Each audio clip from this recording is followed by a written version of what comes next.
السلام علیکم ورحمۃ اللہ وبرکاتہ۔ رب اشرح لي صدري ويسر لي امری واحلل عقدۃ من لسانی یفقهوا قولی۔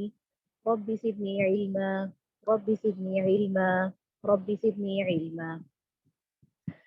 آئیے اس بابرکت سیشن کا آغاز ہم قرآن پاک کی تلاوت کے ساتھ کرتے ہیں۔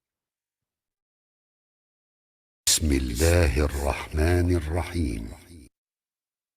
إنا أرسلنا نوحا إلى قومه أن أنذر قومك من قبل أن يأتيهم عذاب أليم قال يا قوم إني لكم نذير مبين أن اعبدوا الله واتقوه وأطيعون يغفر لكم من ذنوبكم ويؤخركم إلى أجل مسمى إن أجل الله إذا جاء لا يؤخر لو كنتم تعلمون قال رب إني دعوت قومي ليلا ونهارا فلم يزدهم دعائي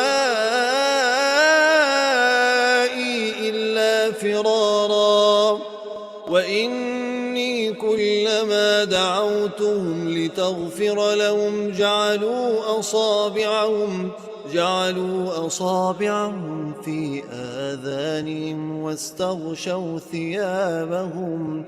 واستغشوا ثيابهم وأصروا واستكبروا استكبارا ثم إني دعوتهم جهارا ثم إني أعلنت لهم وأسررت لهم إسرارا فقلت استغفروا ربكم إنه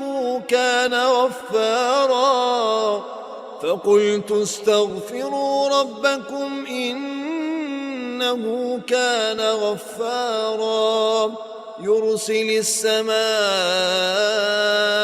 عليكم مدرارا ويمددكم بأموال وبنين ويجعل لكم جنات ويجعل لكم أنهارا ما لكم لا ترجون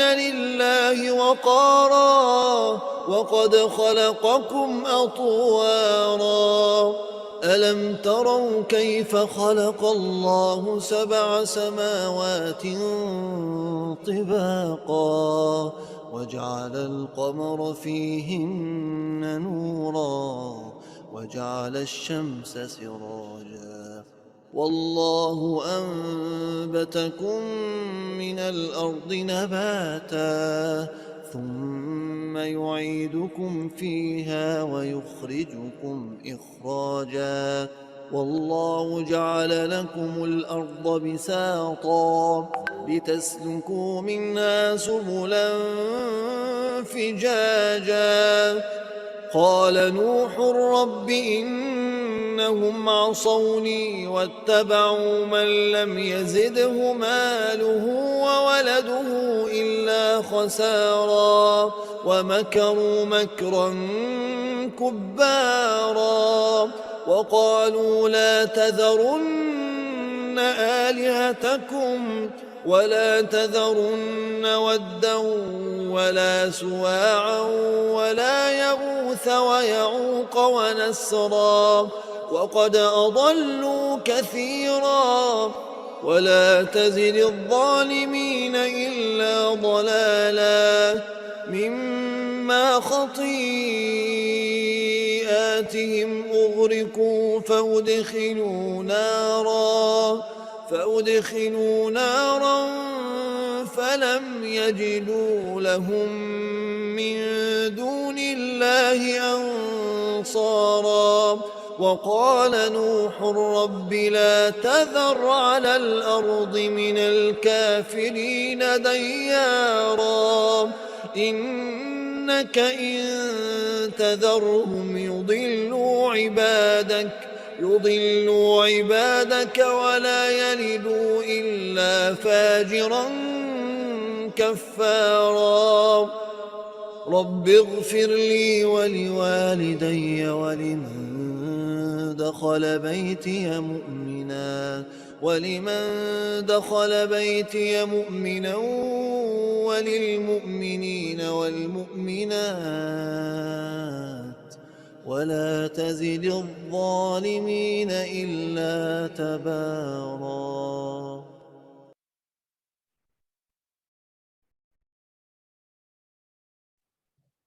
الحمدللہ ثم الحمدللہ. اسی کے ساتھ ہی باقاعدہ سیشن کا آغاز کرتے ہوئے ہم اپنی معلمہ سے درخواست کرتے ہیں کہ وہ آئیں اور پارے کے اہم نکات و خلاصے کو بیان کریں. جی معلمہ. السلام علیکم ورحمۃ اللہ وبرکاتہ. امید ہے آپ سب خیریت سے ہوں گی. کلاس کا آغاز کرتے ہیں. نحمدہ و نصلی علی رسولہ الکریم. اما بعد فاعوذ باللہ من الشیطان الرجیم. بسم اللہ الرحمن الرحیم. رب اشرح لی صدری ویسر لی امری واحلل عقدۃ من لسانی یفقہوا قولی واجعل لی وزیرا من اہلی. انشاءاللہ آج سورہ اعراف کی آیت نمبر 103 سے 178 تک آیات کی شارٹ سمری پیش کی جائے گی. لاسٹ کلاس میں ہم نے آیت نمبر 102 تک 5 قوموں کے واقعات کو پڑھا تھا، جس میں سب سے پہلے نوح علیہ السلام کی قوم کا ذکر تھا، پھر قوم عاد، قوم سمود، قوم لوط، قوم شعیب. یہ ترتیب مصحف یا ترتیب تلاوت کے اعتبار سے تھی. تو آج ہم چھٹے واقعے کو دیکھیں گے جو واقعہ موسیٰ اور فرعون کا ہے. اس کے اندر اور یہ مسلمانوں کو بنی اسرائیل کی تاریخ کے بارے میں آگاہ کرنا تھا، کیونکہ ہجرت مدینہ ہونے والی تھی اور یہود پہلے سے ہی وہاں پر آباد تھے.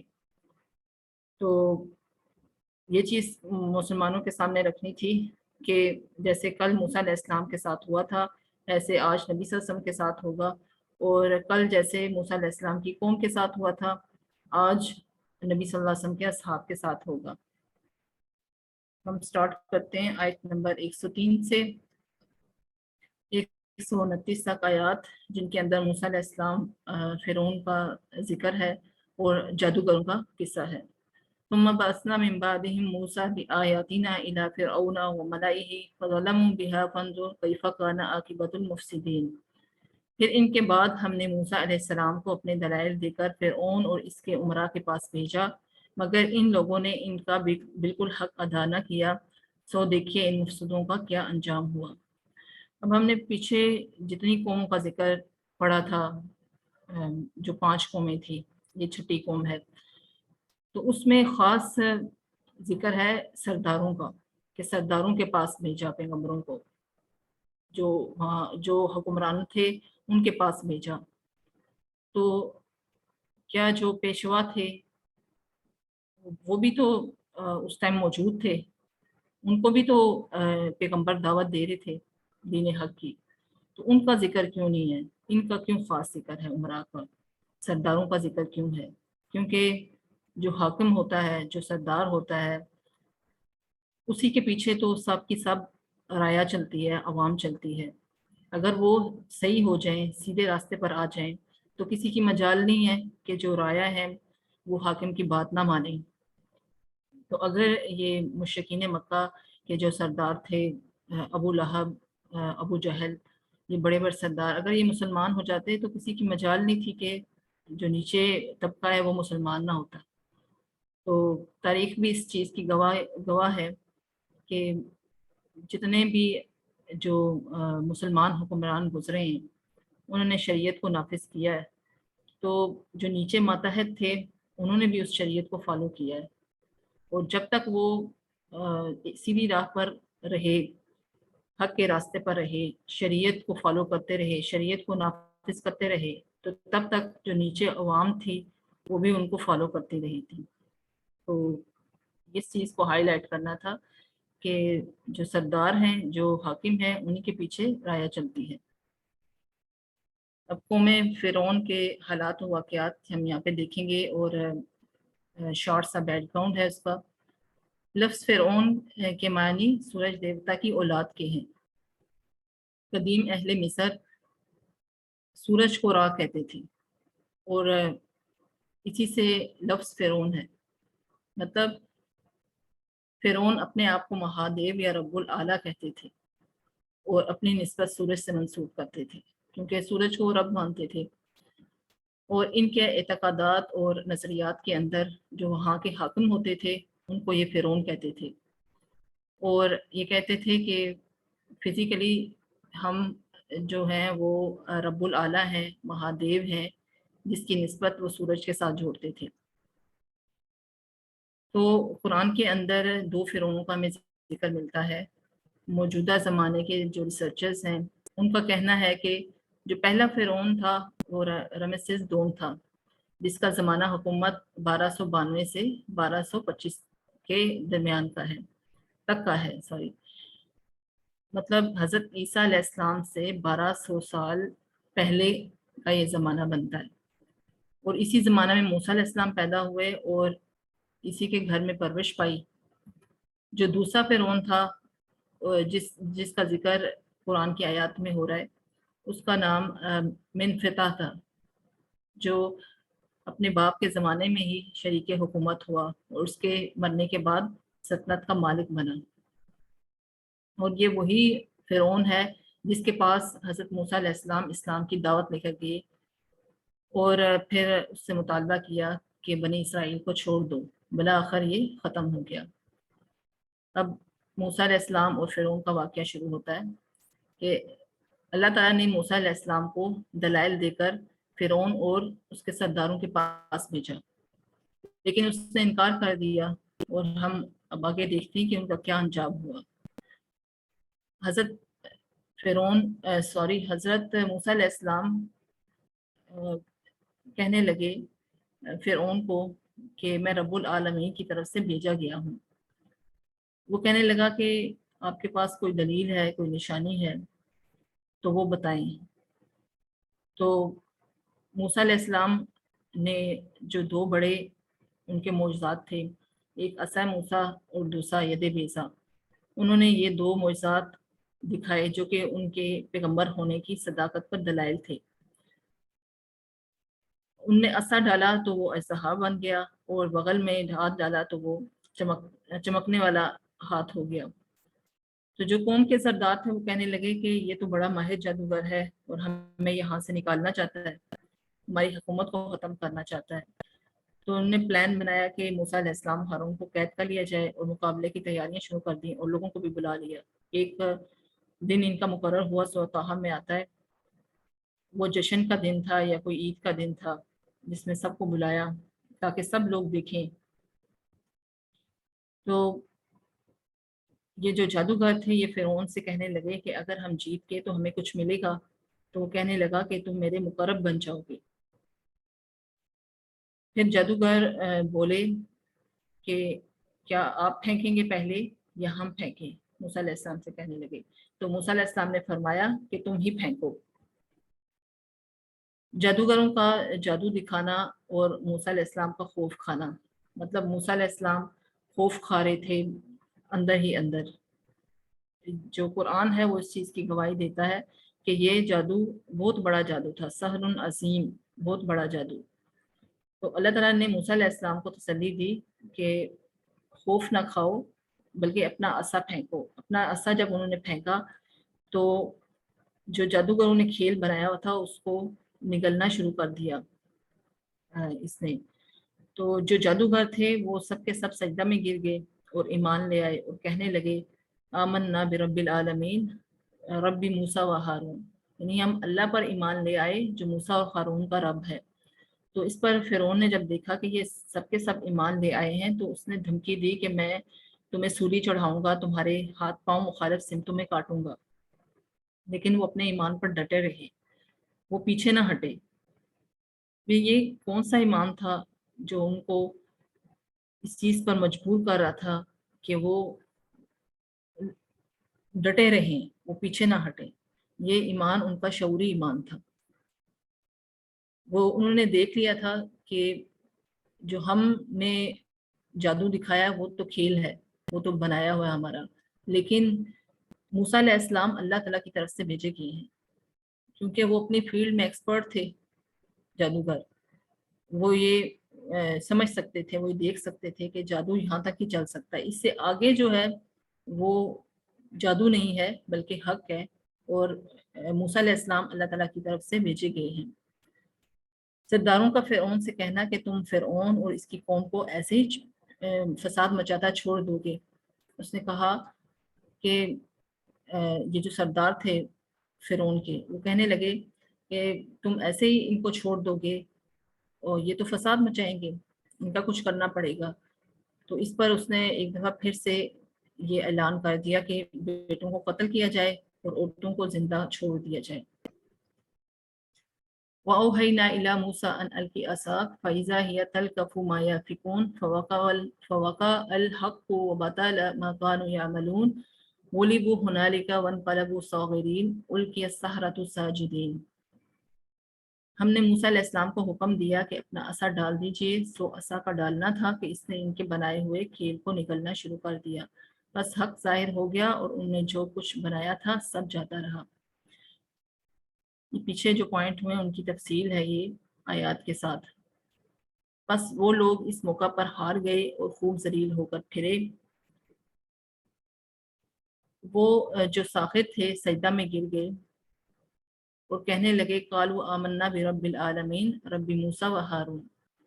قال فرعون آمنتم به قبل ان اذن لكم ان هذا لمکر مکرتموه في المدینة لتخرجوا منها اهلها فسوف تعلمون لأقطعن أيديكم وأرجلكم من خلاف ثم لأصلبنكم أجمعين قالوا إنا إلى ربنا منقلبون وما تنقم منا إلا أن آمنا بآيات ربنا لما جاءتنا ربنا أفرغ علينا صبرا وتوفنا مسلمين۔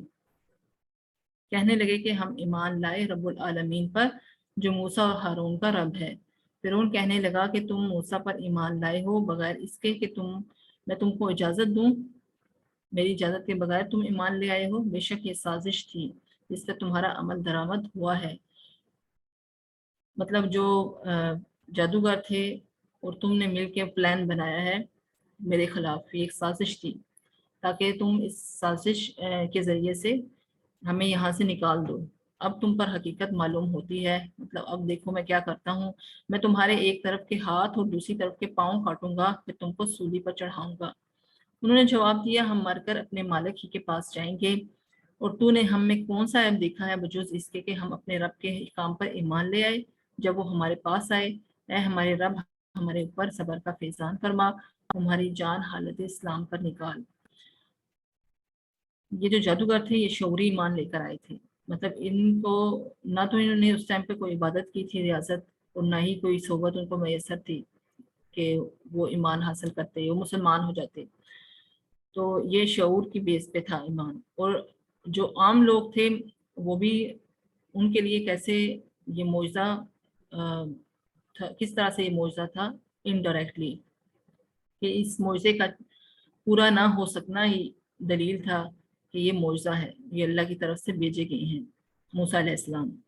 قال موسیٰ لقومہ استعینوا باللہ واصبروا ان الارض للہ یورثها من یشاء من عبادہ والعاقبۃ للمتقین قالوا اوذنا من قبل ان تأتینا ومن بعد ما جئتنا قال عسى ربكم ان يهلك عدوكم ويستخلفكم في الارض فینظر کیف کان تعملون۔ موسیٰ علیہ السلام نے اپنی قوم سے فرمایا اللہ تعالیٰ کا سہارا حاصل کرو۔ یہ اس وقت کا بیان ہے جب موسیٰ علیہ السلام جو ہے وہ اس نے یہ حکم جاری کیا تھا کہ عورتوں کو زندہ رکھا جائے اور لڑکوں کو قتل کر دیا جائے۔ تو اس پر پھر موسیٰ علیہ السلام جو ہے وہ اپنی قوم کو تسلی دے رہے ہیں، وہ کہتے ہیں کہ سہارا حاصل کرو اور صبر کرو، یہ زمین اللہ تعالیٰ کی ہے اپنے بندوں میں سے جس کو چاہے وہ مالک بنا دے اور اخیر کامیابی انہی کی ہوتی ہے جو اللہ سے ڈرتے ہیں. مطلب تم صبر سے چلو اور اقتدار تمہیں ملے گا، کامیابی تمہاری ہی ہوگی. قوم کے لوگ کہنے لگے کہ ہم تو ہمیشہ مصیبت میں ہی رہے، آپ کی تشریف آوری سے قبل بھی اور آپ کی تشریف آوری کے بعد بھی. یعنی جب آپ پیدا نہیں ہوئے تھے اس وقت بھی ایسے ہی تھا، ایسے ہی یہی قانون رائج تھا، لڑکوں کو قتل کر دیا جاتا تھا اور عورتوں کو زندہ چھوڑا جاتا تھا. آپ کی تشریف آوری کے بعد بھی، مطلب اب بھی یہ حکم نافذ ہو گیا. موسیٰ علیہ السلام نے فرمایا کہ بہت جلد اللہ تمہارے دشمن کو ہلاک کر دے گا اور بجائے ان کے تم کو اس زمین کا خلیفہ بنا دے گا، پھر تمہارا طرز عمل دیکھے گا. یعنی پھر تم کیا کرتے ہو جب تمہیں حکومت مل جائے گی تو پھر اللہ تعالیٰ دیکھے گا کہ تم کیا کرتے ہو. وَلَقَدْ أَخَذْنَا آلَ فِرْعَوْنَ بِالسِّنِّينَ وَنَقْصٍ مِّنَ الثَّمَرَاتِ لَعَلَّهُمْ يَذَّكَّرُونَ. پھر اللہ تعالیٰ نے فرعون پر چھوٹے چھوٹے عذاب بھیجے. مطلب وہ جب بڑا معجزہ جو موسیٰ علیہ السلام نے جو معجزہ دکھایا تھا اس کو دیکھ کر بھی وہ ایمان نہیں لے کر آیا، جبکہ جو جادوگر تھے وہ ایمان لے آئے. تو پھر اللہ تعالیٰ نے چھوٹے چھوٹے عذابوں میں مبتلا کیا. ہم نے فرعون والوں کو مبتلا کیا قحط سالی میں اور پھلوں کی کمی پیداواری میں تاکہ وہ نصیحت قبول کریں. اس آیت کے اندر 2 عذابوں کا ذکر ہے، لیکن آگے چل کے اور بھی عذاب ہیں، 7 عذاب جو ان کے اوپر آئے رفتہ رفتہ. وَلَمَّا جَاءَ مُوسَىٰ لِمِيقَاتِنَا وَكَلَّمَهُ رَبُّهُ قَالَ رَبِّ أَرِنِي أَنظُرْ إِلَيْكَ قَالَ لَن تَرَانِي وَلَكِنِ انظُرْ إِلَى الْجَبَلِ فَإِنِ اسْتَقَرَّ مَكَانَهُ فَسَوْفَ تَرَانِي فَلَمَّا تَجَلَّىٰ رَبُّهُ لِلْجَبَلِ جَعَلَهُ دَكًّا وَخَرَّ مُوسَىٰ صَعِقًا فَلَمَّا أَفَاقَ قَالَ سُبْحَانَكَ تُبْتُ إِلَيْكَ وَأَنَا أَوَّلُ الْمُؤْمِنِينَ. اور جب موسیٰ علیہ السلام ہمارے وقت پر آئے اور ان کے رب نے ان سے باتیں کی، مطلب یہ اس ٹائم کا واقعہ جب فرعون کو غرق کر دیا گیا تھا اور پھر اللہ تعالیٰ نے موسیٰ علیہ السلام کو 40 راتوں کے لیے کوہ طور پر بلایا تھا. اس کا ذکر آگے آئے گا. جب موسیٰ علیہ السلام ہمارے وقت پر آئے اور ان کے رب نے ان سے باتیں کی تو عرض کیا کہ اے میرے پروردگار اپنا دیدار مجھ کو کرا دیجیے کہ میں آپ کو دیکھ سکوں. تو اللہ تعالیٰ نے فرمایا لن ترانی، تو مجھے ہرگز نہیں دیکھ سکتا. ہاں یہ سمنے کا پہاڑ ہے، اگر یہ برقرار رہ گیا تو مجھے دیکھ سکے گا. تو اللہ تعالیٰ نے جب اس پہاڑ پر تجلی ڈالی، مطلب ایک جھلک اپنی، تو پہاڑ ریزہ ریزہ ہو گیا اور موسیٰ علیہ السلام بے ہوش ہو کر گر پڑے. پھر جب ہوش میں آئے تو عرض کیا کہ آپ جو ہیں وہ پاک ہیں اور میں توبہ کرتا ہوں اور میں سب سے پہلے ایمان لانے والوں میں سے ہوں. فَأَصْرِفُ عَنْ آيَاتِ الَّذِينَ يَتَكَبَّرُونَ فِي الْأَرْضِ بِغَيْرِ الْحَقِّ وَإِنْ يَرَوْا كُلَّ آيَةٍ لَا يُؤْمِنُونَ بِهَا وَإِنْ يَرَوْا سَبِيلَ الرُّشْدِ لَا يَتَّخِذُوهُ سَبِيلًا وَإِنْ يَرَوْا سَبِيلَ الْغَيِّ يَتَّخِذُوهُ سَبِيلًا ذَلِكَ بِأَنَّهُمْ كَذَّبُوا بِآيَاتِنَا وَكَانُوا عَنْهَا غَافِلِينَ وَالَّذِينَ كَذَّبُوا بِآيَاتِنَا وَلِقَاءِ الْآخِرَةِ حَبِطَتْ أَعْمَالُهُمْ هَلْ يُجْزَوْنَ إِلَّا مَا كَانُوا يَعْمَلُونَ. میں ایسے لوگوں کو اپنے احکام سے برگشتہ ہی رکھوں گا جو دنیا میں تکبر کرتے ہیں، جس کا ان کو کوئی حق نہیں ہے، اور اگر تمام نشانیاں دیکھ بھی لیں تب بھی وہ ایمان نہ لائیں گے. اگر ہدایت کا راستہ دیکھیں تو اس کو اپنا طریقہ بنائیں، اگر گمراہی کا راستہ دیکھ لیں تو اس کو اپنا طریقہ بنا لیں. یہ اس سبب ہے کہ انہوں نے ہماری آیتوں کو جھٹلایا، ان سے غافل رہے. جو تکبر کرنے والے ہیں ان کو اللہ تعالیٰ کہتا ہے میں دور رکھوں گا، مطلب وہ حق کو قبول نہیں کریں گے. تکبر کیا ہے؟ حق کی مخالفت کرنا اور دوسروں کو حقیر جاننا. جبکہ نشانیاں وہ دیکھ لیں گے اللہ تعالیٰ کی اور ہدایت کا راستہ بھی دیکھ لیں گے، لیکن وہ گمراہی کے راستے پر جمے رہیں گے. واختار موسى قومه 70 رجلا لميقاتنا فلما أخذتهم الرجفة قال رب لو شئت أهلكتهم من قبل وإياي أتهلكنا بما فعل السفهاء منا إن هي إلا فتنتك تضل بها من تشاء وتهدي من تشاء أنت ولينا فاغفر لنا وارحمنا وأنت خير الغافرين. اور موسیٰ علیہ السلام نے 70 آدمی اپنی قوم میں سے ہمارے وقت معین کے لیے منتخب کیے. یہ اس ٹائم کا ذکر ہے جب انہوں نے یہ جو بنی اسرائیل تھے بچھڑے کی پوجا کی تھی، تو اس ٹائم پر ان کی توبہ قبول کی تھی اللہ تعالیٰ نے، لیکن یہ سزا مقرر ہوئی تھی کہ جو شرک کرنے والے ہیں ان کو، جن نے شرک نہیں کیا وہ قتل کریں گے. مثلاً اگر ایک باپ ہے اس نے نہیں شرک کیا تو وہ اپنے بیٹے کو قتل کرے گا جس نے شرک کیا ہوگا. تو اس کے بعد موسیٰ علیہ السلام 70 آدمیوں کو قوم کی طرف سے معافی مانگنے کے لیے ان کو لے کے گئے اور تورات کے عہد کو اٹھانے کے لیے.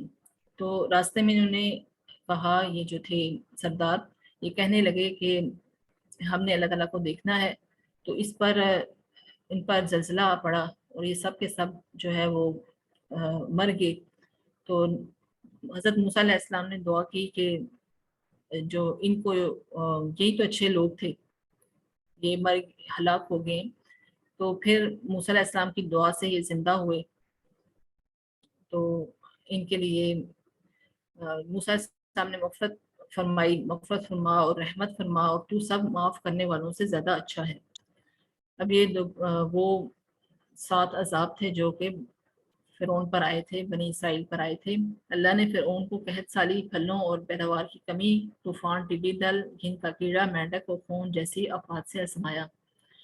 جب بھی ان پر مشکل پڑتی تھی یعنی کوئی عذاب آ جاتا تھا تو وہ موسیٰ علیہ السلام سے پاس آتے تھے اور کہتے تھے کہ آپ اللہ تعالیٰ سے دعا کریں کہ یہ عذاب ہم سے ہٹ جائے. تو جب عذاب ہٹ جاتا تو پھر سے وہ نافرمانی کرنا شروع کر دیتے. فانتقمنا منهم فأغرقناهم في اليم بأنهم كذبوا بآياتنا وكانوا عنها غافلين وأورثنا القوم الذين كانوا يستضعفون مشارق الأرض ومغاربها التي باركنا فيها وتمت كلمات ربك الحسنى على بني إسرائيل بما صبروا ودمرنا ما كان يصنع فرعون وقومه وما كانوا يعرشون. اللہ تعالیٰ نے پھر فرعون کو غرق کر دیا جب یہ چھوٹے چھوٹے عذاب بھی اس نے دیکھ لیے اور پھر بھی وہ نہ مانا تو پھر غرق کر دیا گیا فرعون کو اور اس کی قوم کو. اور ارض مقدس ان کے لیے لکھ دی اللہ تعالیٰ نے، اس پر اقتدار ان کا رہے گا ان کے صبر کی وجہ سے. مطلب اسی ٹائم ان کو نہ ملی لیکن بہت محنت کے بعد ان کو یہ زمین ملی، اور یہ زمین ان کے لیے لکھ دی تھی اللہ تعالیٰ نے ان کی قسمت میں. بنی اسرائیل موسیٰ کی قیادت میں پھر یہ ریڈ سی جو تھا انہوں نے کراس کیا موسیٰ علیہ السلام نے. تو راستے میں انہوں نے دیکھا کہ ایک قوم ہے وہ بت خانہ ہے، اس میں جو بچڑا ہے اس کی پوجا کر رہے ہیں.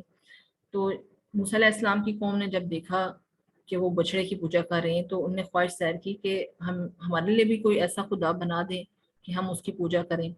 تو اس پر موسیٰ علیہ السلام نے ان کو ڈانٹا اور کہا کہ اللہ تعالیٰ نے تو ابھی تمہیں فرعون سے نجات دلائی ہے، اور پھر احسانات یاد کروائے کہ فرعون جو ہے وہ کیا کرتا تھا، لڑکوں کو ذبح کر دیتا تھا اور عورتوں کو زندہ رکھتا تھا. اس میں ایک یہ نصیحت تھی، یہ ایک آزمائش تھی تمہارے لیے، اس سے تمہیں نکالا اللہ تعالیٰ نے. پھر موسیٰ علیہ السلام کو 40 راتوں کا وعدہ کیا اور ان کو بلایا، اور پیچھے یہ موسیٰ علیہ السلام نے ہارون علیہ السلام کو اپنا جانشین بنایا کہ قوم کی سرپرستی کریں اور ان کی اصلاح کرتے رہیں. یہ کسی قسم کی جو پیچھے بیان ہوا نا واقعہ، اس کی سمری پیش کی جا رہی ہے دوبارہ سے. گفتگو سے دیکھنے کی طلب اور اللہ کا پہاڑ پر تجلی ڈالنا اور پہاڑ کا ریزہ ریزہ ہونا. موسیٰ غش کھا کر گر پڑے، جب اٹھے تو معافی مانگی. اللہ تعالیٰ نے فرمایا کہ بے شک میں نے تمہیں پیغمبری اور ہم کلامی کے لیے چن لیا ہے، تو شریعت کو تھامے رکھو اور اللہ تعالیٰ کی شکر گزاری کرو. مطلب اللہ تعالیٰ کو دیکھنے کی تمنا چھوڑ دو، جو کچھ دیا ہے اس پر شکر ادا کرو. موسیٰ علیہ السلام کو تو رات تختیوں میں لکھی ہوئی شکل میں ملی تھی اور ان سے کہا گیا تھا کہ اس کو مضبوطی سے پکڑے رکھو. قریب میں نشانیوں کے باوجود کچھ لوگوں کو جو تکبر کرتے ہیں حق کے قبول کرنے سے دور رکھوں گا. جو لوگ تکبر کرتے ہیں ان کو دور رکھوں گا. یہ اس لیے ہے کہ انہوں نے ہماری آیات کو جب وہ پہلی بار ان کے سامنے آئی جھٹلا دیا. یعنی پہلی دفعہ انسان جب انکار کرتا ہے تو اللہ تعالیٰ ایک حد تک اس کو مہلت دیتا ہے، یعنی اس کی زندگی میں مواقع بھی لے کر آتا ہے ایسے کہ وہ پلٹ آئے، اور مہلت بھی دیتا ہے ایک خاص ٹائم تک، اور پھر وہ مہلت جو ہے وہ ختم کر دی جاتی ہے اور پھر سٹیمپ لگ جاتی ہے، پھر انسان حق کو قبول نہیں کر سکتا ہے. یہ تو ان کے لیے تھا، کفار کے لیے. اور آج ہم مسلمان ہیں، ہمارے لیے بھی یہ چیز ہے، ہمیں بھی اس چیز میں غور کرنا چاہیے کہ ہم مسلمان تو ہو گئے ہیں، لیکن اللہ تعالیٰ کے احکامات جب ہمارے سامنے آتے ہیں تو ہم کیا کرتے ہیں؟ اس کو فالو کرتے ہیں یا اس کا انکار کرتے ہیں؟ تو اس کے لیے بھی اللہ کے ہاں ایک مہلت ہے ایک حد تک، کہ پلٹ آئے انسان اور رجوع کر لے، معافی مانگ لے اور سچی توبہ کر لے۔ موسیٰ علیہ السلام کا طور پہاڑ پر قیام اور پیچھے سے قوم کا بچڑے کو معبود بنا لینا، بعد میں یہ قوم نادم ہوئی اور اللہ تعالیٰ سے دعا کی۔ موسیٰ علیہ السلام قوم کی طرف غصے میں آئے اور کہا کہ اپنے بھائی سے تم نے بہت اچھی جانشینی کی کہ بچڑے کو خدا بنا لیا میرے پیچھے سے، اور ہارون علیہ السلام کے سر کو پکڑا، اور تو ہارون علیہ السلام کہنے لگے کہ میں مجبور تھا، یہ مجھے قتل کرنے لگے تھے، تو اس لیے میں نے ان کو شرک سے نہیں روکا۔ تو پھر اس پر انہوں نے اپنے لیے اور اپنے بھائی کے لیے دعا کی۔ اہل کتاب نے یہ ظلم کیا کہ وہ یہ کہنے لگے کہ ہارون علیہ السلام نے معاذ اللہ قوم کو بچڑے کی پوجا پر لگایا تھا، حالانکہ یہ کام سامری نے کیا تھا۔ بے شک جن لوگوں نے گسالہ پرستی کی ہے یعنی بچڑے کی پوجا کی ہے، ان پر بہت جلد ان کے رب کی طرف سے غضب اور ذلت اس دنیاوی زندگی میں آ پڑے گا، یعنی وہی عذاب آیا کہ بڑی تعداد میں یہ قتل ہوئے جنہوں نے شرک نہیں کیا تھا، انہوں نے شرک کرنے والوں کو قتل کیا، اپنے رشتہ داروں کو قتل کیا، اور ہم افطرا پردازیوں کو ایسی ہی سزا دیتے ہیں، جھوٹ بولنے والوں کو اور من گھڑت باتیں کرنے والوں کو۔ اور جن لوگوں نے گناہ کے کام کیے پھر وہ پلٹ آئے، انہوں نے توبہ کر لی اور سچی توبہ، ایک تو یہ تھا نا کہ انہوں نے جو گناہ کیا تھا، شرک کیا تھا، اس پر سزا ان کی مقرر ہوئی، یہ دنیاوی سزا تھی، لیکن آخرت میں ظاہر ہے اگر انہوں نے سچی توبہ کر لی تو اللہ تعالیٰ تو بخشنے والا ہے، رحیم و کریم ہے۔ آیت نمبر 155 سے 178 تک آیات جن کے اندر انبیاء رسول صلی اللہ علیہ وسلم کی اہمیت اور ان سے تعلق کی بنیادیں، بنی اسرائیل کے 12 قبائل اور صحرا نوردی کے دوران ان پر عنایات اور ان کی مسلسل سرکشی کا بیان ہے۔ اصحاب سب کا واقعہ بیان کیا گیا ہے اور بنی اسرائیل سے لیا گیا عہد اور عہد الست، اور اینڈ پر غلم بن باورا کا واقعہ ہے۔ وَاكْتُبْ لَنَا فِي هَذِهِ الدُّنْيَا حَسَنَةً وَفِي الْآخِرَةِ إِنَّا هُدْنَا إِلَيْكَ قَالَ عَذَابِي أُصِيبُ بِهِ مَنْ أَشَاءُ وَرَحْمَتِي وَسِعَتْ كُلَّ شَيْءٍ فَسَأَكْتُبُهَا لِلَّذِينَ يَتَّقُونَ وَيُؤْتُونَ الزَّكَاةَ وَالَّذِينَ هُمْ بِآيَاتِنَا يُؤْمِنُونَ۔ اب یہاں پر ایک قسم کا تبصرہ پیش کر اللہ تعالیٰ جو پیچھے ساری چیزیں بیان ہوئی، ہم لوگوں کے نام دنیا میں بھی نیک خالی لکھ دے اور آخرت میں بھی ہم تیری طرف رجوع کرتے ہیں، لوگ نیک لوگ ہیں وہ اس طرح سے دعا کرتے ہیں۔ پھر اللہ تعالیٰ فرماتا ہے کہ میں اپنا عذاب اسی پر واقع کرتا ہوں جس پر چاہتا ہوں، اور میری رحمت تمام اشیاء پر محیط ہے۔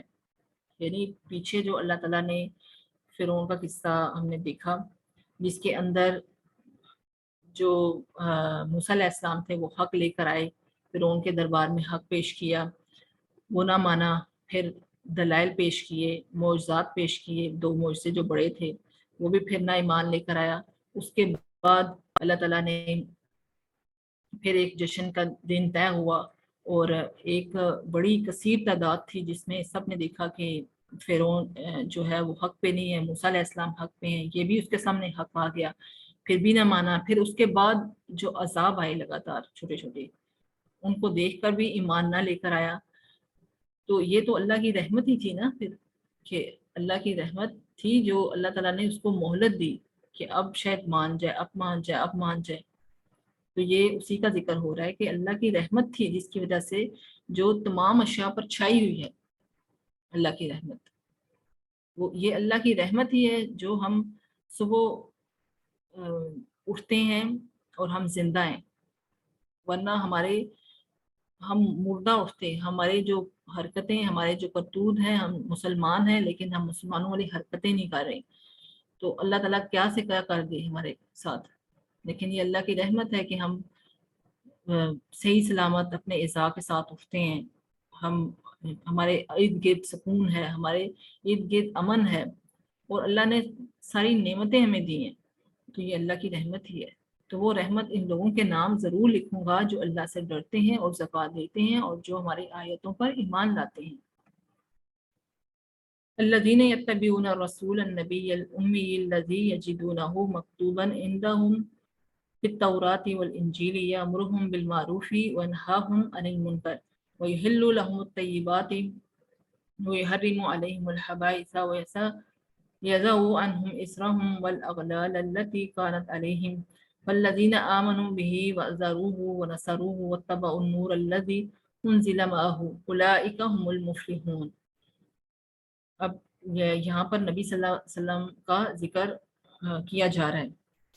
پیچھے تو ہم نے دیکھا کہ سارا وہ بنی اسرائیل کا ذکر چل رہا تھا، موسیٰ اور فرعون کا واقعہ چل رہا تھا، تو پیچھے بیچ میں یہ تھوڑا سا نبی صلی اللہ علیہ وسلم کا ذکر ہے۔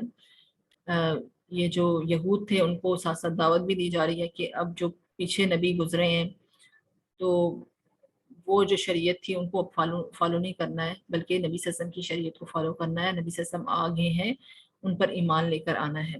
جو لوگ ایسے رسول نبی امی کا اتباع کرتے ہیں جن کو وہ لوگ اپنے پاس تورات اور انجیل میں لکھا ہوا پاتے ہیں، ان کی کتابوں میں لکھا ہوا تھا نبی صلی اللہ علیہ وسلم کے بارے میں، وہ ان کو نیک باتوں کا حکم فرماتے ہیں اور بری باتوں سے منع کرتے ہیں، اور پاکیزہ چیزوں کو حلال بتاتے ہیں اور گندی چیزوں کو ان پر حرام فرماتے ہیں، اور ان لوگوں پر جو بوجھ اور توق تھے ان کو دور کرتے ہیں۔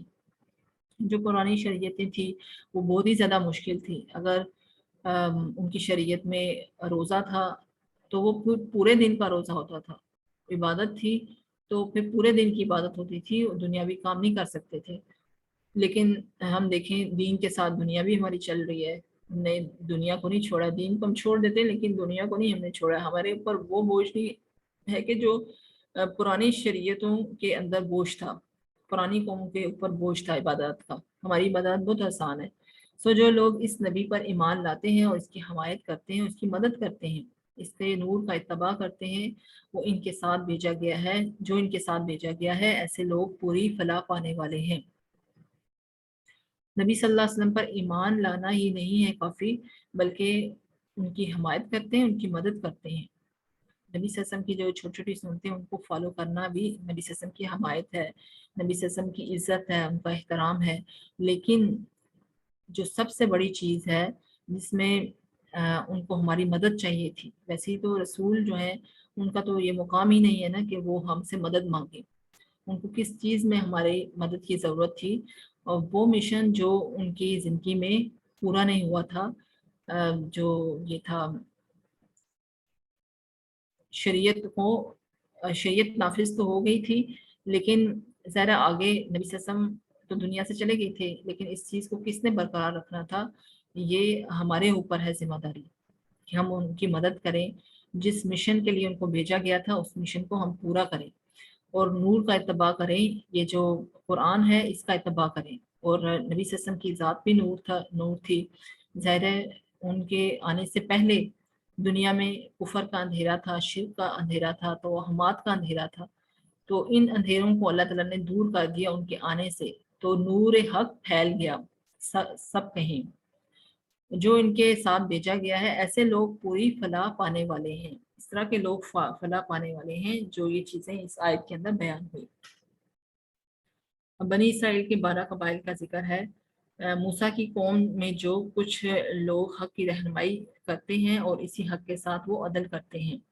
کچھ اس کے بنی اسرائیل کے اندر سب لوگ ایک جیسے نہیں تھے، بلکہ کچھ وہ لوگ تھے جو حق کا ساتھ دیتے تھے اور عدل سے کام لیتے تھے، جس میں عبداللہ بن سلام سر فہرست تھے۔ جہاد کے حکم کو نہ ماننے کی وجہ سے بنی اسرائیل پر 40 سال کی صحرا نوردی لکھ دی گئی، لیکن اس کے باوجود اس دوران ان پر عنایات ہوتی رہیں۔ ان پر 40 سال کی جب انہوں نے جہاد سے انکار کیا تو 40 سال یہ صحرائے سینا میں بھٹکتے رہے، نہ ان کے پاس کوئی کھانے کی چیز تھی، نہ پینے کی، نہ کوئی سایہ تھا۔ تو انہوں نے موسیٰ علیہ السلام سے فرمایا کہ موسیٰ علیہ السلام سے کہا کہ ہمیں ایسا کریں کہ ہمیں کھانا بھی مل جائے، پانی کا بھی بندوبست کر دیں، تو یہ جو دھوپ ہے اس کا بھی بندوبست کر دیں۔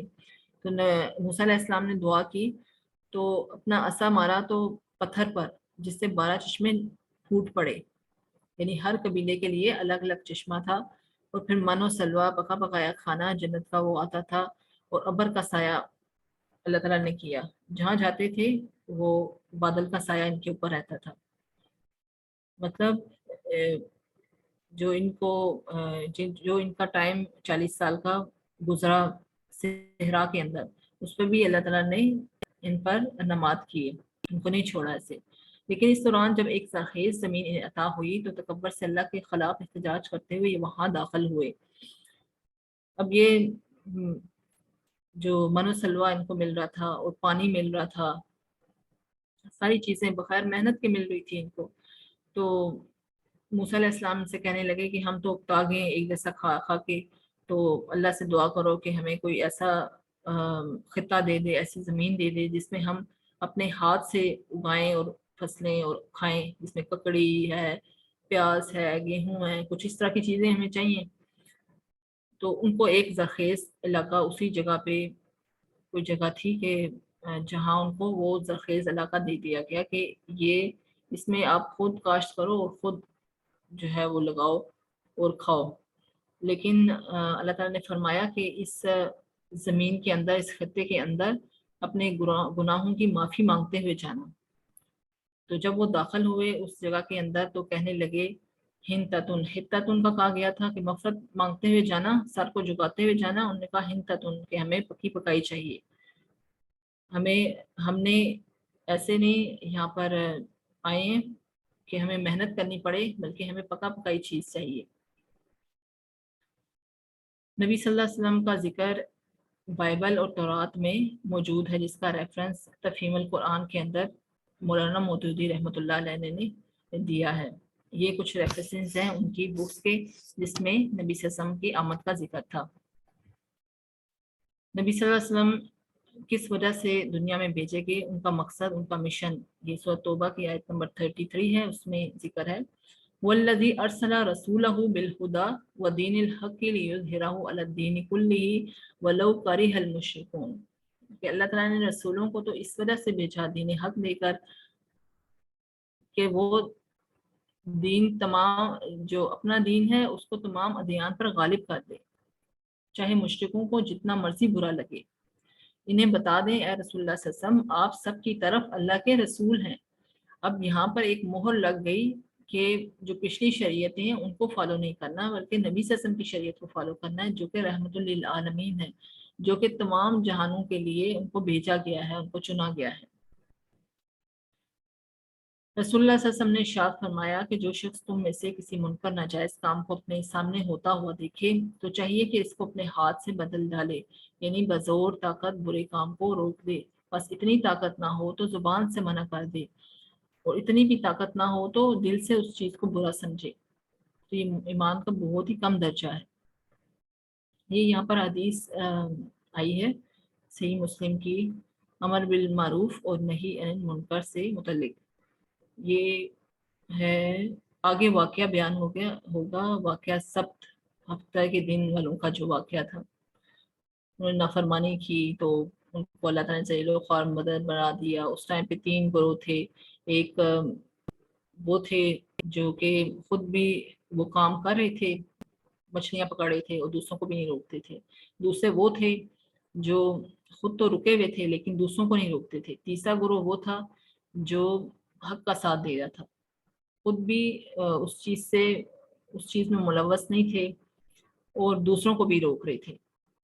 تو یہ اس حوالے سے یہاں پر یہ حدیث کچھ آئیں گی، بیان ہوئی ہیں، اور واقعہ آگے بیان ہوگا انشاءاللہ۔ تو نبی صلی اللہ علیہ وسلم فرما رہے ہیں کہ کسی بھی جگہ پہ آپ ناجائز امر کو ہوتے ہوئے دیکھتے ہیں تو اگر اللہ تعالیٰ نے آپ کو قدرت دی ہے، طاقت دی ہے، تو اپنے طاقت کے زور سے اس کام کو روک دیں۔ فار ایگزامپل، آپ اپنے گیدرنگ میں بیٹھے ہوئے ہیں، اپنے فیملی فرینڈ سے بیٹھے ہوئے ہیں، وہ لوگ جن کے ساتھ آپ کا قریبی تعلق ہے، تو آپ زور سے ان کو کوئی برا کام دیکھ رہے ہیں یا کچھ ایسا کام دیکھ رہے ہیں خلاف شرع، تو حکمت کے ساتھ آپ اپنی طاقت کے زور سے ان کو سمجھا سکتے ہیں۔ ہاں، بعض جگہیں ایسی ہوتی ہیں جہاں پہ ہم اپنی طاقت اور اپنا زور نہیں لگا سکتے ہیں، وہاں پر آپ دیکھیں کہ حکمت یہ ہے کہ اگر دوسری چیز ہے کہ اس کو زبان سے روکیں، کوئی غلط کام کر رہا ہے تو اگر آپ قدرت رکھتے ہیں، طاقت رکھتے ہیں، تو اس گناہ سے اس کو زبان سے روکیں۔ اور تیسری چیز ہے کہ زبان سے بھی نہیں روک سکتے ہیں تو پھر دل میں تو آپ کم از کم اس چیز کو برا سمجھے نا.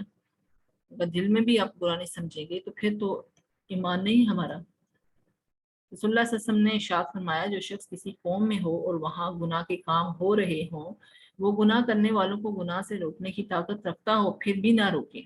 اللہ تعالیٰ اس گناہ سے روکنے میں غفلت کرنے والوں کو مرنے سے پہلے عذاب میں مبتلا فرمائے گا. یہ بھی امر بالمعروف اور نہی عن المنکر کے بارے میں حدیث ہے. اس کی امپورٹنس کتنی زیادہ ہے کہ ہمیں جو لقب ملا خیر امہ کا وہ اسی وجہ سے تو ملا کہ کنتم خیر امۃ اخرجت للناس تأمرون بالمعروف وتنہون عن المنکر، کہ تم بہترین امت ہو کس وجہ سے؟ نیکی کا حکم کرتے ہو برائی سے روکتے ہو. اور جہاں تک ہماری پہنچ ہوتی ہے تو ہمیں چاہیے کہ ہم اس گناہ سے اس شخص کو یا اس قوم کو روک دیں. اگر نہیں روکیں گے تو اللہ تعالیٰ فرما رہا ہے کہ مرنے سے پہلے نبی صلی اللہ علیہ وسلم فرما رہے ہیں کہ مرنے سے پہلے اس پر عذاب آ جائے گا. رسول اللہ صلی اللہ علیہ وسلم نے ارشاد فرمایا کہ اللہ تعالیٰ نے جبرائیل علیہ السلام کی طرف وحی بھیجی کہ فلاں شہر کو الٹ دو، عذاب میں اس بستی کو الٹ پلٹ دو اس کے باشندوں سمیت. پس جبرائیل علیہ السلام نے عرض کیا باری تعالیٰ بے شک اس میں تیرا فلاں بندہ ہے، یعنی وہ بندہ ہے جس نے آنکھ چپکتے تک تیری نافرمانی نہیں کی، اس نے اتنی سی بھی نافرمانی نہیں کی، وہ تیرا بہت ہی فرمانبردار بندہ ہے. تو اللہ تعالیٰ نے ارشاد فرمایا کہ اس شہد کو الٹ دو اس نیک بندے پر، ان لوگوں پر، کیونکہ میری خاطر یعنی میری نافرمانیوں اور کھلے عام گناہوں کو دیکھ کر کبھی اس کے چہرے کا رنگ بھی نہیں بدلا تھا. کہ یہ اپنی عبادت میں لگا رہا لیکن اس نے دوسروں کی پرواہ نہیں کی کہ دوسرے اللہ کی نافرمانی والے کام کر رہے ہیں. تو اس امت کو یہ چیز بھی دی گئی ہے کہ اپنی عبادت کے ساتھ دوسروں کو بھی عبادت پہ لگائیں.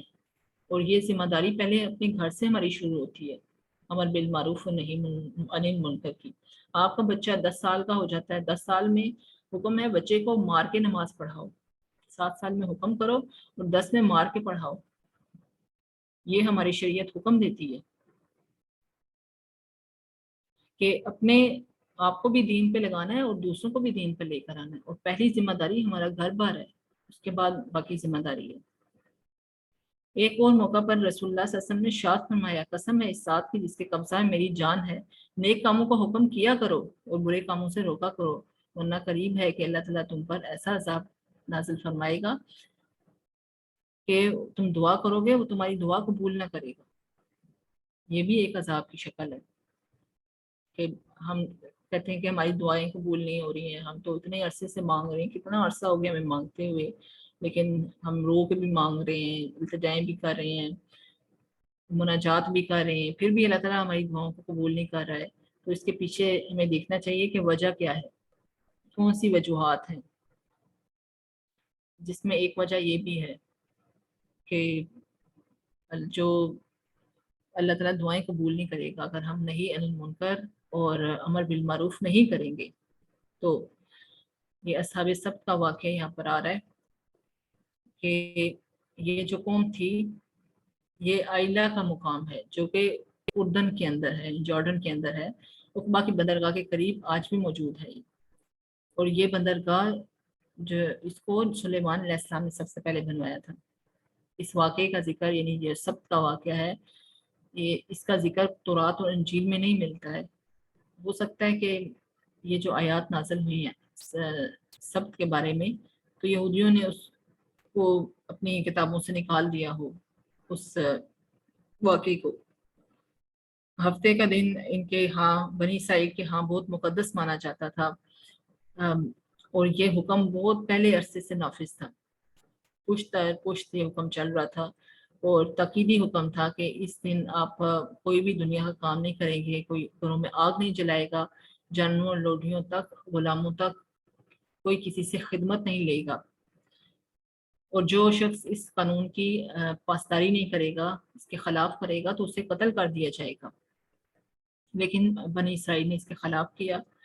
ظاہرہ وہ واقعہ آتا ہے یہ قرآن کے اندر کہ ان کو منع کیا گیا تھا ہفتے والے دن آپ مچھلیاں نہ پکڑو، لیکن انہوں نے کیا کیا، ان کے جو بڑے تھے انہوں نے کہا کہ آپ ایسا کرو کہ ہفتے والے دن مچھلیاں نہ پکڑو لیکن پیچھے آپ حوض بنا لو، مچھلیاں خود ہی حوض میں آ جائیں گی، تو جو اگلا دن ہوگا اس میں آپ مچھلیاں پکڑ لینا. انہیں اس کی خلاف ورزی کی تو اللہ تعالیٰ نے ان کو پھر ذلیل و خوار بندر بنا دیا۔ یرمیہ نبی کے زمانہ میں جو 628 اور 582 قبل مسیح کے درمیان گزرے ہیں۔ خاص سیر و شیلم کے پھاٹکوں سے لوگ سب کے دن مال اسباب لے لے کر گزرتے تھے، یعنی ایک بندرگاہ تھی جس میں لوگ ہفتے والے دن بھی پرہیز نہیں کرتے تھے، اپنا کاروبار چلا رہے تھے۔ اس پر نبی موصوف نے خدا کی طرف سے یہودیوں کو دھمکی دی کہ اگر تم شریعت کو فالو نہیں کرو گے اور اس کی خلاف ورزی کرو گے تو یروشلم نزد آتش کر دیا جائے گا۔ یہ ان کی کتاب کے اندر ہے۔ اور اسی کی شکایت حزقیل نبی بھی کرتے ہیں، مطلب ایک اور نبی ہیں وہ بھی کرتے ہیں کہ خلاف ورزی کی صورت میں مطلب یہ ایک بہت بڑا جرم ہے جو وہ کر رہے تھے۔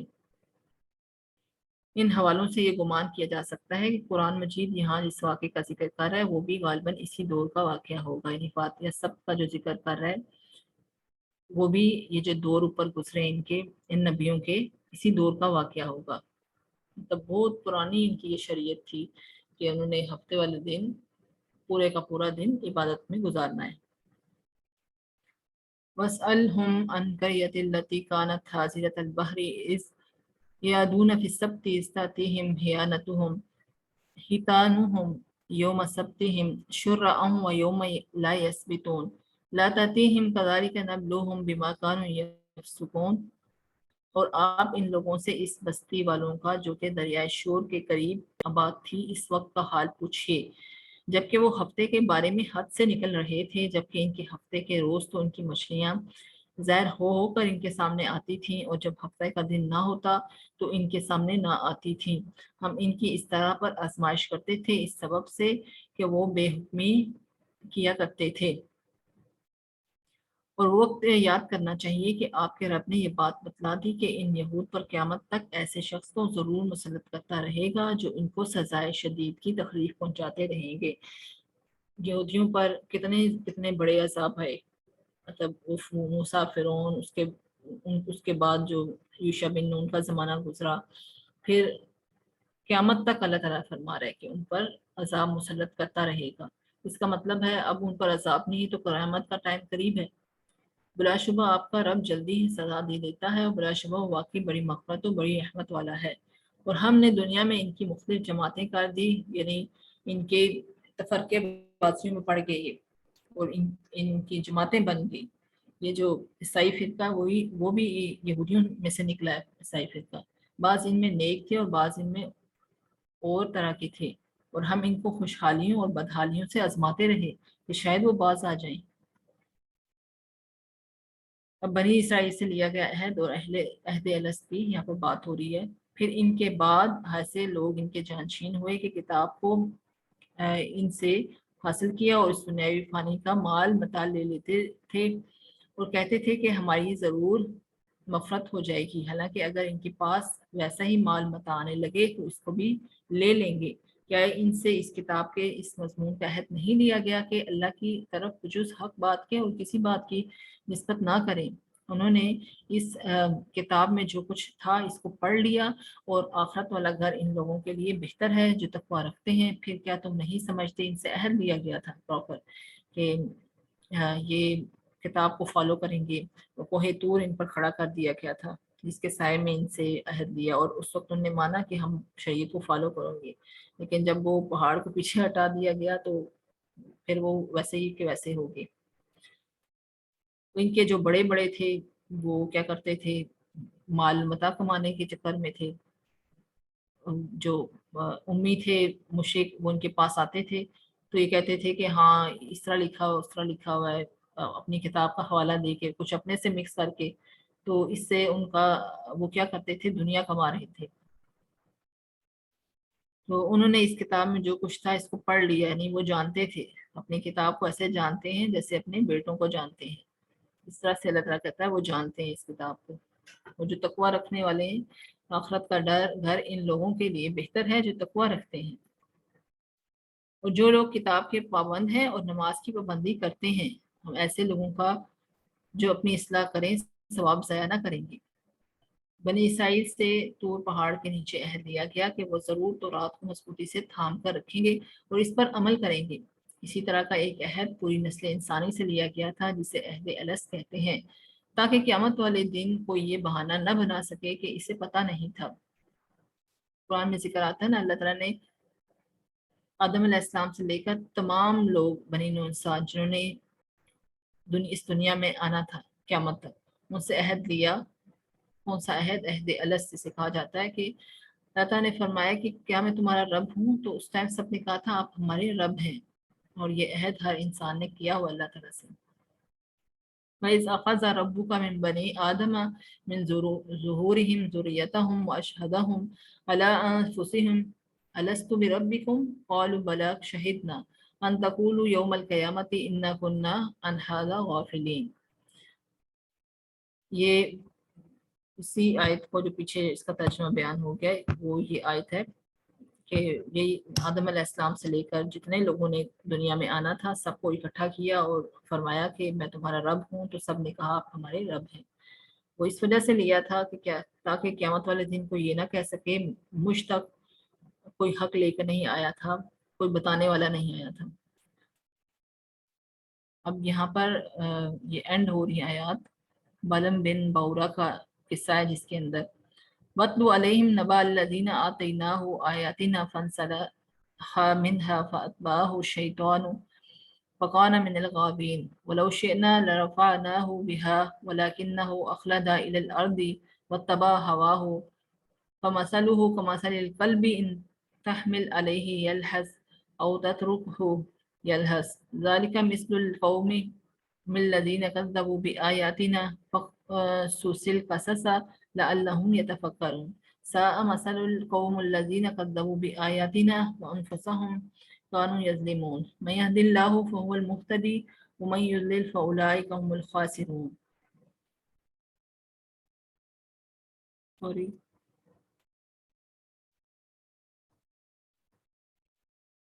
ان لوگوں کو اس شخص کا حال پڑھ کر سنائیے کہ جس کو ہم نے اپنی آیتیں دیں پھر وہ ان سے بالکل ہی نکل گیا۔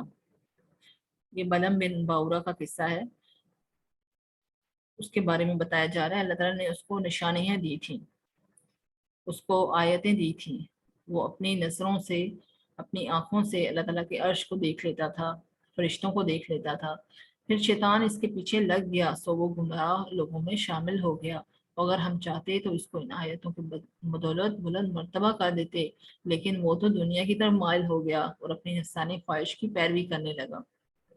اور اس کی مثال اللہ تعالیٰ بیان کر رہا ہے کہ اس کی حالت کتے کی سی ہو گئی کہ اگر تو اس پر حملہ کرے تب بھی ہانپے، اور اگر اس کو چھوڑ دے تب بھی ہانپے، یعنی اس کی زبان، اس کی رال ہر وقت ٹپکتی رہتی ہے، چاہے اس کو دو نہ دو، اس کو چھوڑ دو، اس پر حملہ کرو، مطلب ایک ہی کنڈیشن میں رہتا ہے۔ اس کی حالت ایسی ہو گئی بلم بن باورا کی۔ یہی حالت ان لوگوں کی ہے جنہوں نے ہماری آیتوں کو جھٹلایا۔ سو آپ اس حال کو بیان کر دیجئے، شاید وہ لوگ کچھ سوچیں۔ ان لوگوں کی حالت بھی بری حالت ہے جو ہماری آیات کو جھٹلاتے ہیں اور وہ اپنا نقصان کرتے ہیں۔ اس نے تو اس طرح سے کیا تھا نا، وہ مطلب اللہ تعالیٰ نے اس کو نشانیاں بھی دی تھی، اور وہ ایک خاص بندہ تھا، وہ نیک بندہ تھا، اور بعد میں جو اس نے کیا، مطلب آگے اس کا واقعہ پورا بیان ہوگا کہ وہ کیوں اس طرح سے ہوا، میں نے پہلے وہ کس طرح سے تھا اور بعد میں وہ کس طرح سے اس نے جو ہے وہ سیدھے راستے سے ہٹ گیا، وہ سب کچھ آگے انشاءاللہ بھی اس واقعے کے اندر بیان ہوگا۔ تو وہ تو اس طرح سے کر رہا تھا نافرمانی، اور آج ہم اپنی حالت دیکھیں کہ ہم کس طرح سے اللہ تعالیٰ کی نافرمانی کر رہے ہیں، حالانکہ ہمارے درمیان بھی آیات موجود ہیں، ہمارے درمیان بھی اللہ کی نشانیاں موجود ہیں، بہت سی نشانیاں کائنات میں بھی پھیلی ہوئی ہیں، ہمارے اپنے وجود کے اندر ہیں، قرآن کے اندر ہیں، کتنی زیادہ نشانیاں ہیں۔ ہاں وہ الگ بات ہے کہ ہمارے بیچ جیسے وہ پیغمبر آتے تھے اور وہ سمجھاتے تھے وہ نہیں ہے، لیکن باقی چیزیں تو ساری ہمارے بیچ میں موجود ہیں۔ حضرت عبداللہ بن عباس، عبداللہ بن مسعود، امام مجاہد رضی اللہ فرماتے ہیں یہ آیت بلم بن باورا کے بارے میں نازل ہوئی، مطلب اور بھی جو ہیں وہ کہتے ہیں، ان کا کہنا ہے اصحاب کہ یہ آیت بلم بن بورا کے بارے میں نازل ہوئی۔ حضرت عبداللہ بن عمر فرماتے ہیں یہ آیت امیہ بن ابو سلط کے بارے میں نازل ہوئی۔ یہ حدیث میں آتا ہے کہ شاید یہ کسی اور کے بارے میں نازل ہوئی ہے، کسی اور کا نام بتایا جا رہا ہے، لیکن زیادہ جو متفق ہیں مفسرین وہ اسی پر ہیں کہ یہ آیت بلم بن بورا کے بارے میں نازل ہوئی ہے۔ آیات جو ہیں یہ حضرت سعید بن مسیب فرماتے ہیں یہ آیت ابو عامر بن سیفی کے بارے میں نازل ہوئی۔ تو کسی اور کا بھی نام لے رہے ہیں، لیکن زیادہ تحقیق یہ ہے کہ یہ اسی کے بارے میں ہے۔ اب آگے اس کا ہم واقعہ دیکھ لیتے ہیں بلم بن باورا کا۔ حضرت عبداللہ بن عباس فرماتے ہیں کہ جب حضرت موسیٰ علیہ السلام نے جبارین سے جنگ کا ارادہ کیا اور سرزمین شام میں نزول فرمایا تو بلم بن باورا کی قوم اس کے پاس آئی اور کہنے لگی کہ حضرت موسیٰ علیہ السلام بہت تیز مزاج ہیں اور ان کے ساتھ بہت بڑا لشکر ہے۔ یعنی جب جہاد کا حکم ہوا تو بہانہ بنایا انہوں نے، یہ جو اس کی قوم تھی بلم بن باورا کی، کہنے لگی کہ یہ جبار قوم ہے، یہ ایسا نہ ہو ہمارے شہر میں داخل ہو جائے اور ہمارے شہر پر قبضہ کر لے۔ وہ یہاں اس لیے آئے ہیں تاکہ ہم سے جنگ کریں، ہمارے شہروں سے ہمیں نکال دیں، ہماری بجائے بنی اسرائیل کو اس زمین میں آباد کریں۔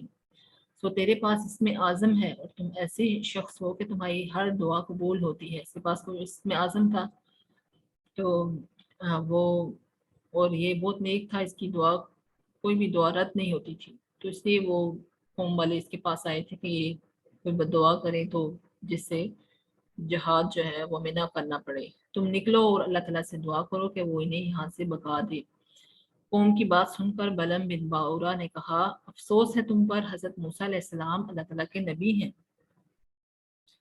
ان کے ساتھ فرشتے اور ایماندار لوگ ہیں، اس لیے میں ان کے خلاف کیسے بدعا کر سکتا ہوں؟ مجھے اللہ تعالیٰ کی طرف سے جو علم ملا ہے اس کا تقاضا یہ ہے کہ اللہ اگر میں نے حضرت موسیٰ علیہ السلام کے خلاف ایسا کیا تو میری دنیا اور آخرت برباد ہو جائے گی۔ یہ شارٹ ہی میں اس واقعے کو رکھتی ہوں۔ یہ ہماری میں نے ٹائم ابھی دیکھا ہے، ٹائم ہماری کلاس کا 2 منٹ اوور ہو گیا۔ جی قوم نے جب معلمہ، جی کوئی مسئلہ نہیں، آپ اس کو پورا کر دیجیے۔ قوم نے جب گریہ زاری کے ساتھ مسلسل سار کیا تو بلم نے کہا اچھا میں پہلے اپنے رب کی مرضی معلوم کر لوں۔ بلم کا یہی طریقہ تھا، مطلب وہ سہارا کرتا تھا اور دعا کرتا تھا اور اس پر وہ چلتا تھا، تو اسے تو کچھ نہیں نظر آیا سہارے کے اندر۔ اس نے کہا چنانچہ ساتھیوں کے خلاف دعا نہ کرنا۔ جواب ملا کہ حضرت موسیٰ اور اس کے ساتھیوں، مطلب اس کو جواب یہ ملا پہلے کہ حضرت موسیٰ اور اس کے ساتھیوں کے خلاف بدعا نہ کرنا۔ چنانچہ اس نے قوم سے کہہ دیا کہ میں اپنے رب سے اجازت چاہی تھی مگر میرے رب نے ان کے خلاف بدعا کرنے کی ممانعت کی ہے۔ مطلب پہلی دفعہ اس کو اشارہ ہو گیا تھا استخارے میں، تو اس کے مطابق وہ اگر وہ اس عمل کو جاری رکھتا تو وہ سیدھی راہ سے نہ ہٹتا، سیدھی راستے پر رہتا۔ پھر اس کی قوم نے اسے ہدیے اور نذرانے دیے جنہیں اس نے قبول کر لیا۔ اس کے بعد قوم نے دوبارہ اس سے بدعا کرنے کی درخواست کی تو دوسری دفعہ بلعم نے رب العالمین سے اجازت چاہی۔ اب کی بار اس کا کچھ جواب نہ ملا تو اس نے قوم سے کہہ دیا کہ مجھے اس مرتبہ کچھ جواب ہی نہیں ملا، جب پہلی دفعہ مل گیا تھا تو پھر دوبارہ اس نے کیوں کوشش کی؟ وہ لوگ کہنے لگے کہ اگر اللہ تعالیٰ کو منظور نہ ہوتا تو پہلے کی طرح دوبارہ بھی صاف منع فرما دیتا۔ پھر قوم نے اور بھی زیادہ اصرار کیا حتیٰ کہ وہ ان کی باتوں میں آ گیا، مطلب تحائف لے کر آئے اور اصرار کیا تو باتوں میں آ گیا۔ چنانچہ بلم بن باورا اپنی گدی پر سوار ہو کر ایک پہاڑ کی طرف روانہ ہوا۔ گدی نے اسے کئی مرتبہ گرایا اور پھر سوار ہو کر حتیٰ کہ اللہ عز و جل کے حکم سے گدی نے اس سے کلام کیا، کہا افسوس اے بلم کہاں جا رہے ہو؟ کیا تم دیکھ نہیں رہے کہ فرشتے مجھے جانے سے روک رہے ہیں؟ شرم کرو، کیا تم اللہ تعالیٰ کے نبی اور فرشتوں کے خلاف بدعا کرنے جا رہے ہو؟ بلم پھر بھی باز نہ آیا اور آخرکار وہ بدعا کرنے کے لیے اپنی قوم کے ساتھ پہاڑ پر چڑھا۔